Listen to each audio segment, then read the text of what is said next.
Lucas capítulo 15, nós vamos ver o verso 11 e 12. Amém? Lucas 15, verso 11. Continuou. Certo homem tinha 2 filhos. O mais moço deles disse: Pai, dá-me a parte dos bens que me cabe. E ele repartiu a herança. Feche seus olhos mais uma vez. Pai amado, muito obrigado por essa noite. Nós já fomos ministrados através do louvor, nós já fomos ministrados através das orações, nós já tivemos um momento de gratidão. Agora eu quero entregar o momento da palavra em suas mãos. Que nada seja capaz de roubar a boa semente, nada seja capaz de impedir aquilo que o Senhor quer manifestar nessa noite, nem eu mesmo. Eu declaro em nome de Jesus, mentes cativas ao Senhor, corações inclinados para a Tua palavra, que hoje seja uma noite de transformação, de restauração, uma noite de salvação, e o Seu nome seja glorificado. Amém, irmãos? Eu acredito que a maioria de nós aqui já ouviu ou teve algum tipo de contato com a parábola do filho pródigo.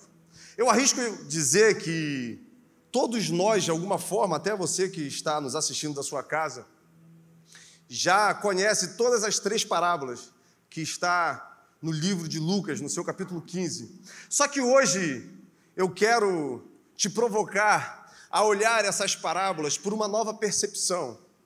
Eu quero te convidar, através daquilo que o Espírito Santo quer ministrar nessa noite, a olharmos e vermos a profundidade daquilo que Deus está revelando nessas 3 parábolas. Porque se nós observarmos bem, não diz respeito à ovelha perdida. É sobre o pastor que vai buscar a ovelha.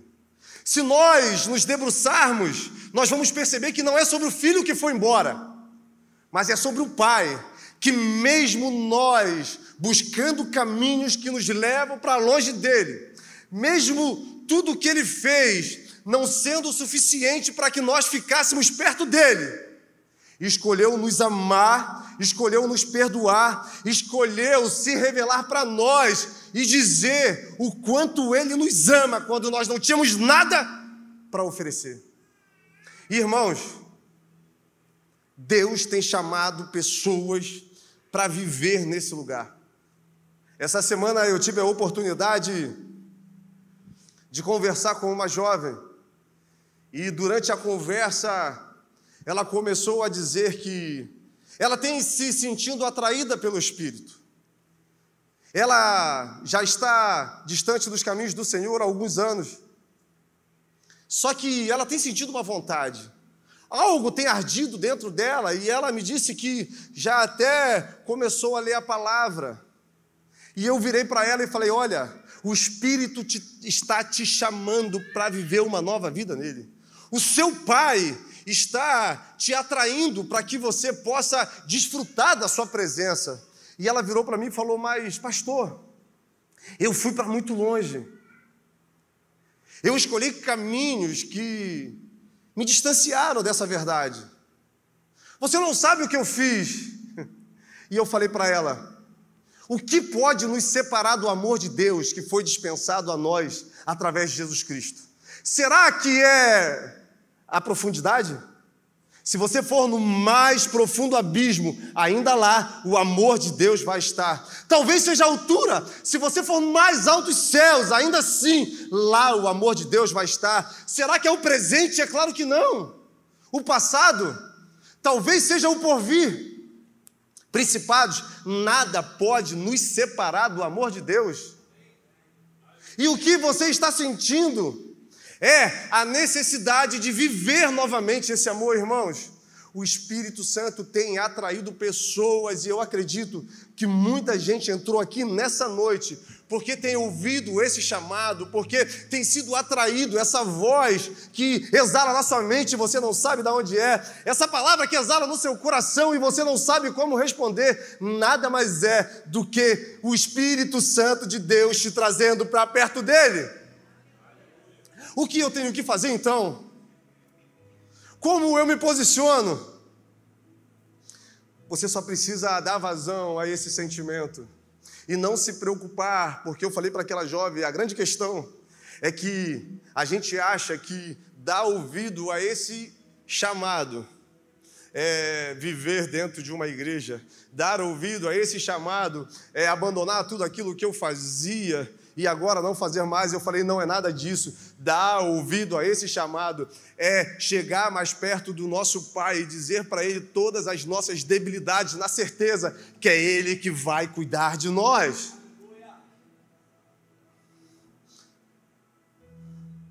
Se a gente perceber as nossas vidas, quando guiadas pelas nossas escolhas, normalmente nos levam para caminhos tortuosos. Caminhos que num primeiro momento parecem bons. Caminhos que no primeiro momento parece que vai nos trazer satisfação, mas o final é de dor, de destruição e de morte. Como eu falei, a parábola do filho pródigo, ela é muito conhecida. Talvez você já deva ter ouvido diversas mensagens sobre esse filho. Só que, para a gente olhar essa parábola por uma nova percepção, é necessário a gente entender aquilo que estava acontecendo nesse momento. Se a gente voltar no início do capítulo 15, nós vamos perceber que uma multidão de pecadores, publicanos, estavam perto de Jesus, ouvindo ele ensinar. E quando essas pessoas vão chegando perto de Jesus, surge uma grande indagação entre os escribas e os fariseus. Por que esse se reúne com pecadores? Por que esse se reúne com os publicanos? Os publicanos, ou cobradores de impostos, eram judeus que trabalhavam para Roma, eram odiados. Porque, além da alta carga tributária que Roma colocava em cima do povo, eles ainda colocavam uma parte. Por isso eram muito ricos, mas também eram motivos de escárnio, eram motivo de vergonha, eram odiados pelo seu povo. Todos nós lembramos de Zaqueu, que quando teve um encontro com Jesus, para a gente ter a noção do tamanho da riqueza desses homens, ele falou, olha, todo mundo que eu defraudei, eu vou restituir 4 vezes mais. Os pecadores eram homens e mulheres que não viviam mais sob o jugo da lei. Homens que abandonaram a religião judaica, homens que não estavam presos às leis, homens e mulheres que se entregaram aos vícios, se entregaram à libertinagem, adúlteros, prostitutas. E também entrava nessa classe todo aquele que tivesse algum tipo de debilidade ou deficiência física. Mas se a gente perceber, se a gente olhar à luz da palavra, nós vamos perceber que não é a primeira vez que essa indagação é feita. Porque Jesus anda com essas pessoas. Se a gente pegar lá em Lucas 5, Jesus na casa de Mateus, o publicano, nós vamos ver essa mesma indagação. Porque Jesus se assenta com essas pessoas. Se a gente pegar em Lucas 7, nós vamos ver Jesus, ele, na casa de um fariseu, quando vem uma mulher, quebra um jarro, começa a chorar, se derrama aos pés de Jesus, e surge essa indagação: se esse homem realmente fosse um profeta, ele saberia quem está tocando.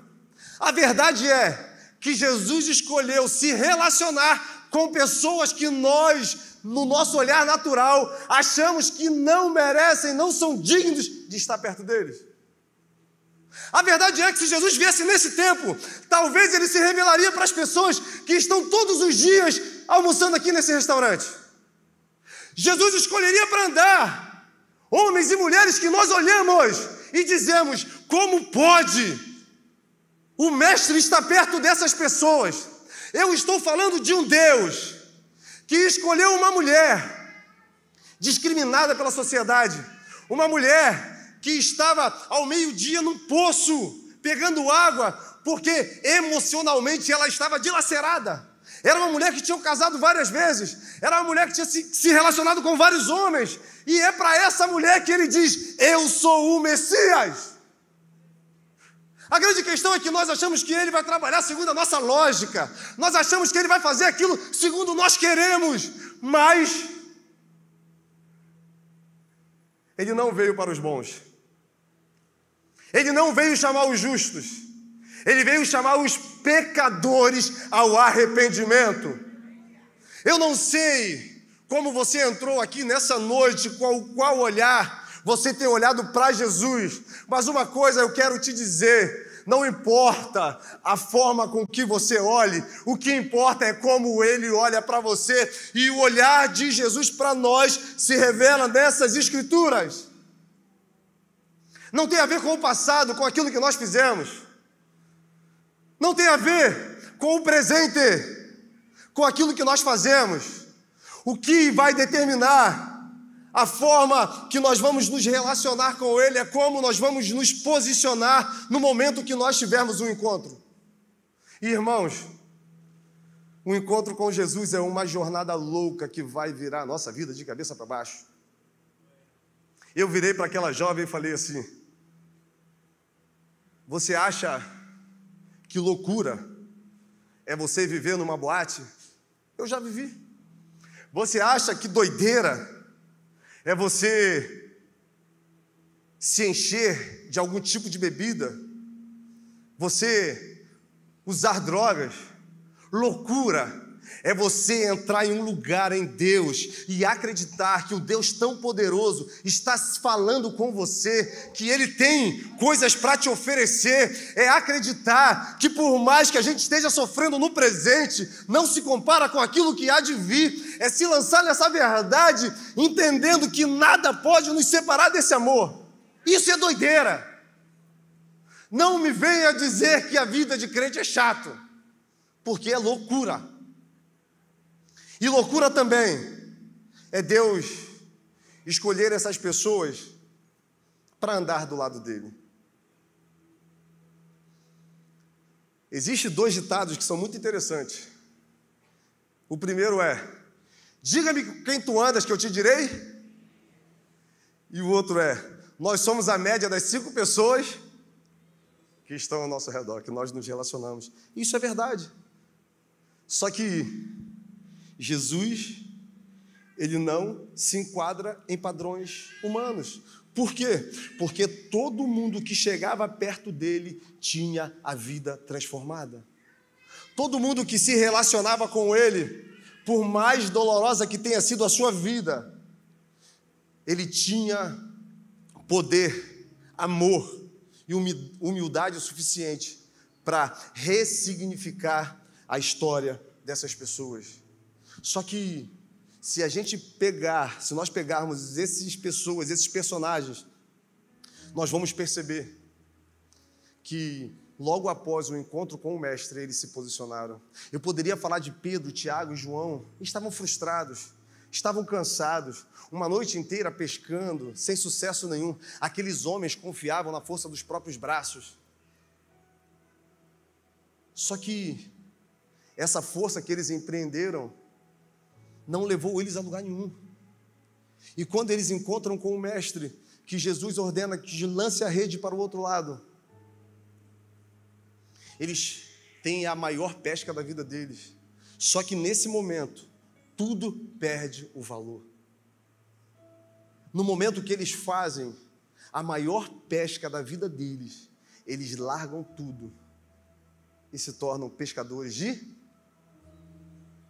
Eu poderia falar do paralítico de Betesda, que a expectativa daquele homem era, no momento que o anjo tocasse nas águas, ele corresse e fosse o primeiro para ser curado. 38 anos passando por sofrimento, 38 anos, eu acredito até que já sem esperança. Só que chegou um dia que não foi ele que foi tocar nas águas. O próprio Deus se revelou para ele e disse: toma o teu leito e anda. E aquele homem, naquele momento, acreditou naquela palavra, pegou tudo aquilo que ele tinha, levantou e andou.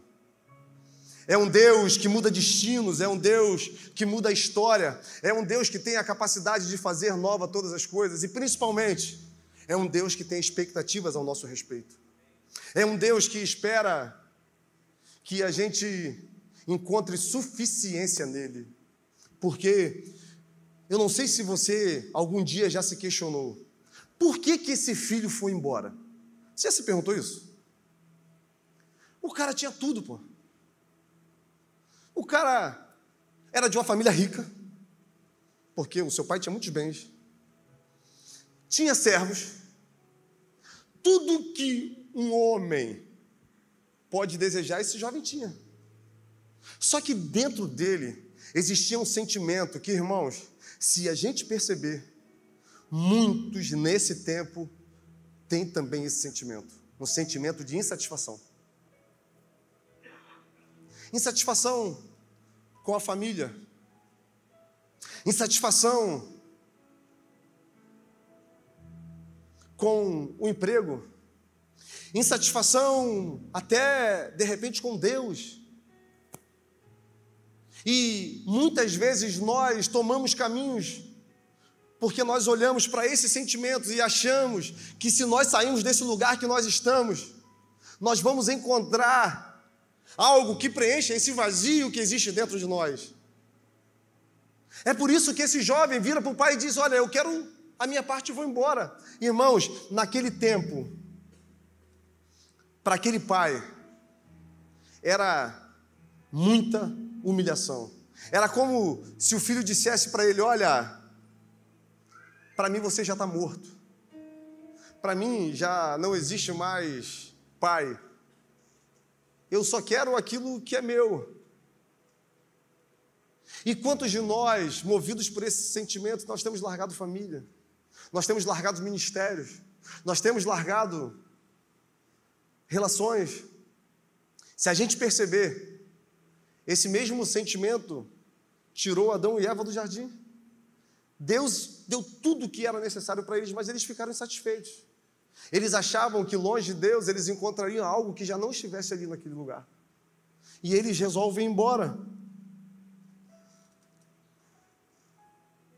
Eu não sei se você já parou para pensar, mas faz muito mais sentido quando nós estamos insatisfeitos com algumas coisas, nós chamarmos Deus para habitar nesses lugares do que seguirmos as sugestões que a nossa mente nos dá. Porque eu conheço muitas pessoas que trilharam esse caminho e hoje dariam tudo para ter a oportunidade de viver naquele lugar que um dia eles viveram. Homens e mulheres que gostariam de ter a família de volta. Homens e mulheres que gostariam de ter a vida de volta. Homens e mulheres que, se pudessem apenas uma vez voltar atrás naquilo que foi feito, faria sem pensar duas vezes. Mas agora não dá mais. E esse jovem pegou o seu caminho. E a palavra vai dizer que depois que ele gastou tudo, veio uma grande fome. Veio um tempo de muita dificuldade na cidade onde ele estava. E nesse tempo já não tinha mais amigos do lado. Nesse tempo já não tinham mais pessoas com quem compartilhar aquilo que ele tinha. É o tempo da solidão, é o tempo da dor, é o tempo de colher as consequências das escolhas que foram feitas. E acontece algo que eu acho muito interessante. Ele vai trabalhar em uma fazenda de porcos. Para o judeu, porco é um animal impuro. É muito humilhante. Jesus usa a figura de um animal que traz muita humilhação para o povo judeu. E ele está naquele lugar e ele pensa: na casa do meu pai,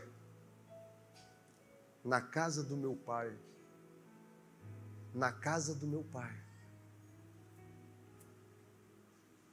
os servos comem com fartura. O tema central dessa mensagem é o Pai. Essa mensagem não é sobre o filho que foi embora, é sobre o Pai.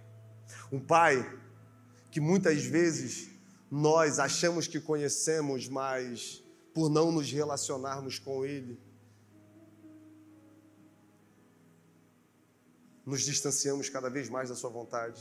Um pai que tem para nos oferecer vida em abundância e mesmo assim nós escolhemos viver de uma forma aonde a satisfação pessoal determina aquilo que nós vamos viver. Um pai que se revela para nós com cordas de amor todos os dias, nos atraindo para perto dele e tentando nos mostrar que nele nós temos suficiência de vida. Irmãos, Deus é Pai. Só que não é o Pai no padrão humano, não é um Pai igual o nosso Pai físico ou biológico. É um Pai poderoso, é um Pai de amor.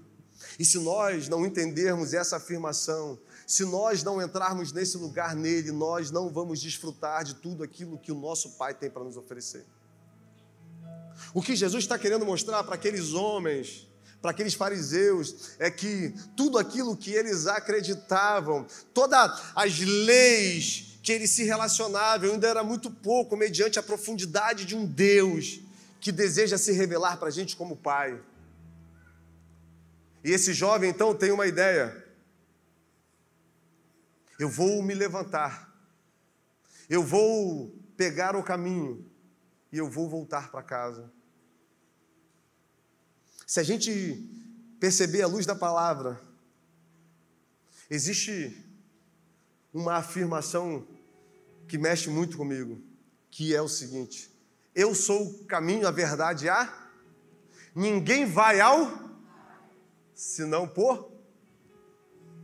E a todos aqueles que o creram e o receberam foi dado o poder de serem chamados filhos de. Todos são filhos de Deus. Quem é filho de Deus?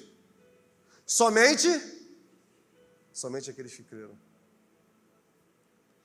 Só que a gente acha que esse sentimento de paternidade com Deus é um sentimento que se encaixa no que nós sentimos pelo nosso Pai. Só que a palavra vai dizer que é o Espírito que testifica em nosso espírito que nós somos filhos de Deus. É o Espírito que testifica em nós que nós somos filhos de Deus. Irmãos, tem muitas pessoas que têm sido atraídas para esse lugar de filho e têm resistido de uma forma muito grande. Sabe por quê? Porque nós olhamos para aquilo que nós fazemos, olhamos para aquilo que nós fizemos, olhamos para as escolhas que nós tomamos e achamos que Ele vai nos julgar segundo o padrão que a gente acha que nós merecemos. Mas o amor de Deus é muito mais profundo que isso. O que Deus tem para nos oferecer é uma vida muito mais profunda, é uma vida nele, aonde nós encontraremos aquilo que nós denominamos por completude.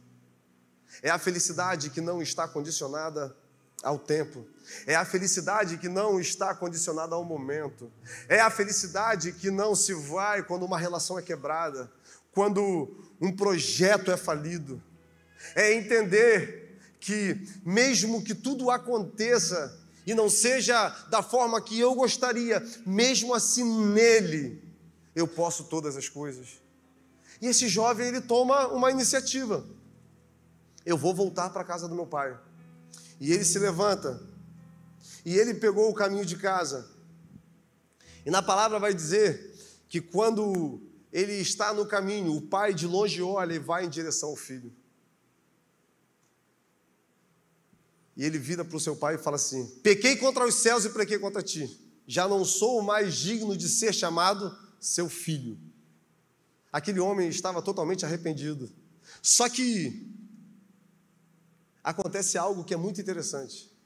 O pai vira para o seu servo e diz: pegue uma roupa nova, pegue um anel e pegue as sandálias para o meu filho.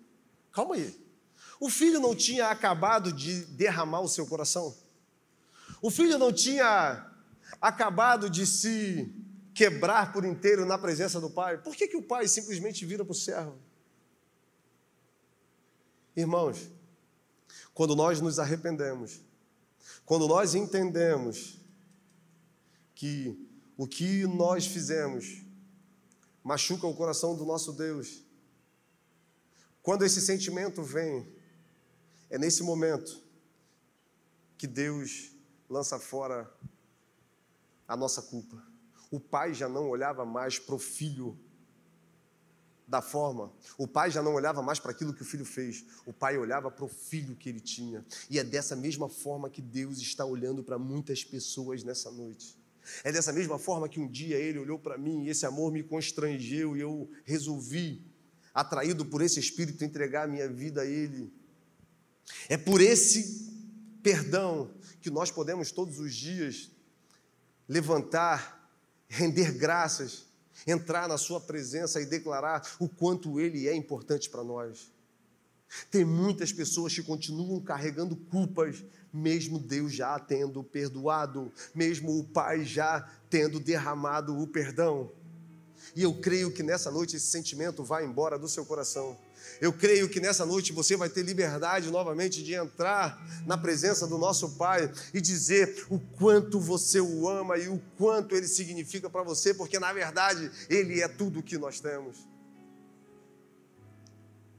A roupa, imagina como estava a roupa daquele jovem. Ele trabalhava com porcos, maltrapilho, fedorento, rasgado.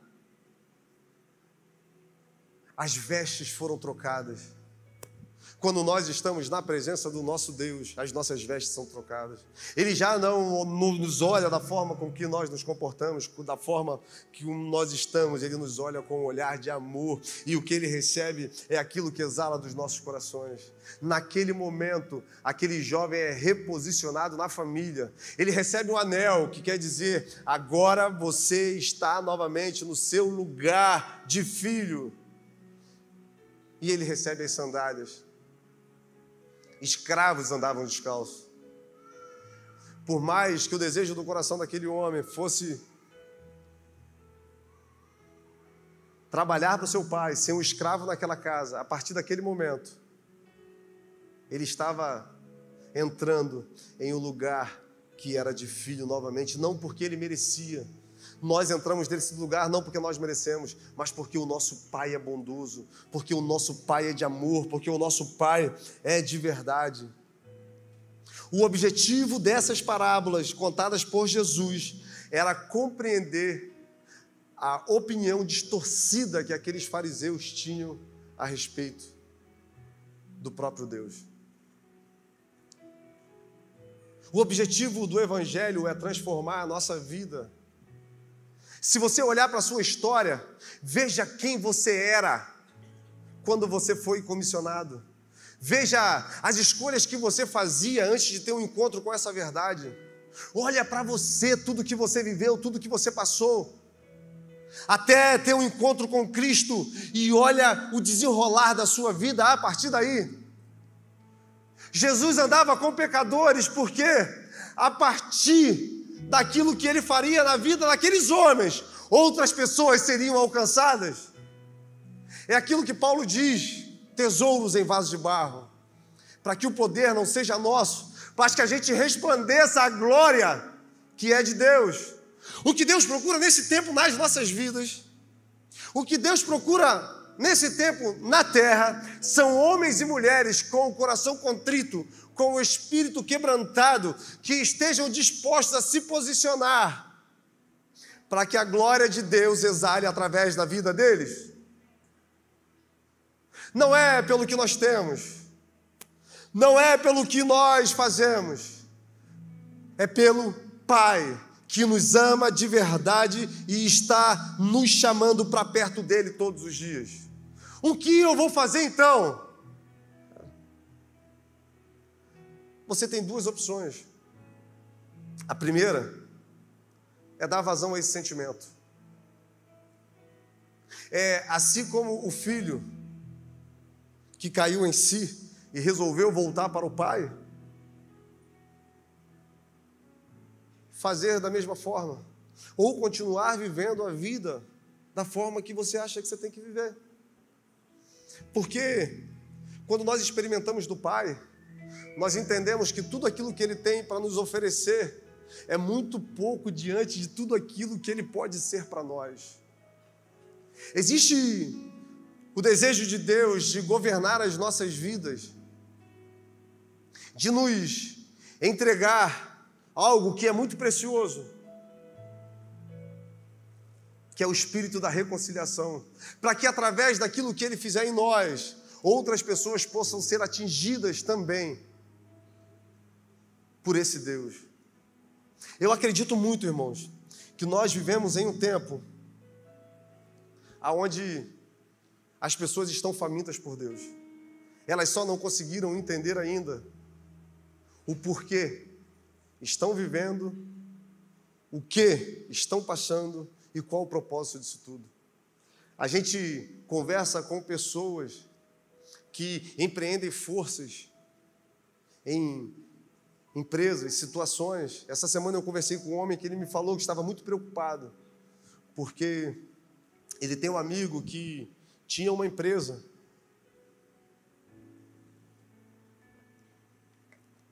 e ele dedicou muita força a essa empresa, muito trabalho, muita dedicação, e essa empresa prosperou muito. Só que quando ele encontrou essa prosperidade, ele simplesmente entrou num quadro grave de depressão, porque a vida dele perdeu sentido. Todas as vezes que nós canalizamos a nossa força apenas em coisas que satisfaçam aquilo que nós queremos, a nossa necessidade momentânea, possivelmente no final nós vamos nos frustrar. Mas quando nós empreendemos a nossa força nessas coisas e nos relacionamos com Deus e somos impulsionados através do Espírito a romper e a viver coisas sobrenaturais em Deus, quando nós chegamos nesse lugar, nós entendemos que esse lugar ainda é muito pouco diante de tudo aquilo que Deus tem para nos oferecer. O Espírito deseja se revelar para você nessa noite como um pai. O Espírito deseja te acalentar nos momentos onde a dor consome o seu coração. Nos momentos onde a depressão tenta direcionar a sua vida, o Espírito deseja agir e transformar o quadro que você está vivendo. Nós pregamos um Deus que renova todas as coisas e eu creio que nessa noite você também vai ser alcançado por essa graça. Eu quero te convidar a ficar de pé. Essa canção, ela foi extraída lá do livro de Êxodo, quando Deus desejava se revelar para os homens no deserto. Só que eles temeram. É muito comum no momento onde nós olhamos as nossas debilidades, olhamos um Deus tão grande e nós tememos. Sabe por quê?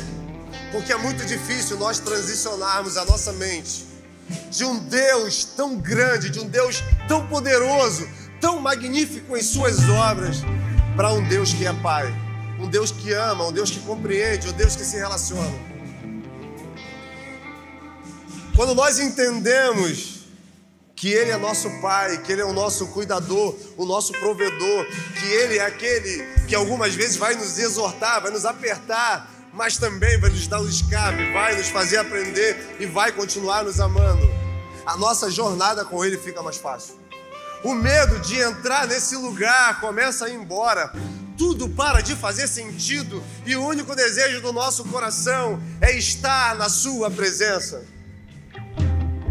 Eu contei para aquela jovem que um dia eu também escolhi ir para longe.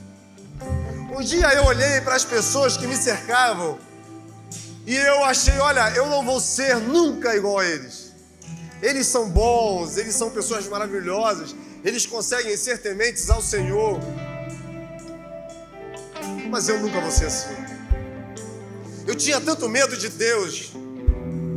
A minha relação com Ele passava por um caminho onde, se eu fizesse alguma coisa errada, eu seria punido. Se eu morresse fazendo alguma coisa errada, minha vida estaria sentenciada ao inferno. Eu achava que o amor dele dispensado a mim passava por méritos próprios. Eu não conseguia ver Deus como Pai. Mas um dia que uma voz soprou no meu ouvido dentro de uma boate e disse: eu renovo todas as coisas. Tudo começou a fazer sentido para mim. Porque não era aonde eu estava, não era o que eu estava fazendo, Porque nunca foi sobre mim, nunca será sobre você. Porque se depender de nós somos autodestrutivos. Nós não temos nada para oferecer para Deus. Na verdade, nós somos o próprio filho pródigo. A humanidade tirou Deus da sua vida. A humanidade tirou Deus das suas famílias. A humanidade tirou Deus da escola dos seus filhos. E quando alguma coisa acontece, nós perguntamos: cadê Deus?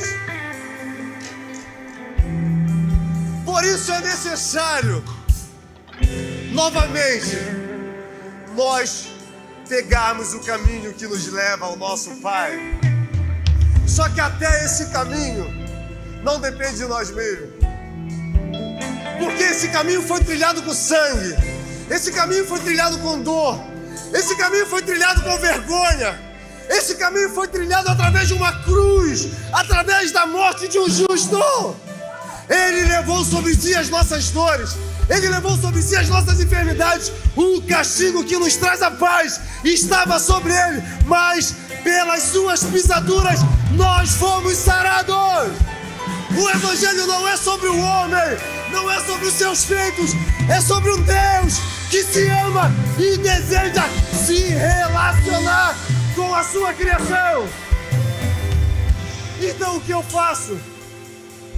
Irmãos, eu amo mesmo o diálogo entre Jesus e a samaritana. Eu já até citei ele aqui. Eu amo. Porque aquela mulher, ela abre o coração de uma forma. Ela diz: olha, como é que você fala comigo? Ela não conhece Jesus. Depois ela diz: olha, então aonde nós devemos te adorar? Porque uns falam que é no monte, outros falam que é. Ela naquele momento ela abre o coração para Jesus de uma forma que o próprio Jesus revela para ela aquilo que não foi revelado para os judeus, aquilo que não foi revelado para aqueles que estavam no templo. Cara, eu sou o Messias. Olha o Deus que nós temos, gente. Eu sou o Messias.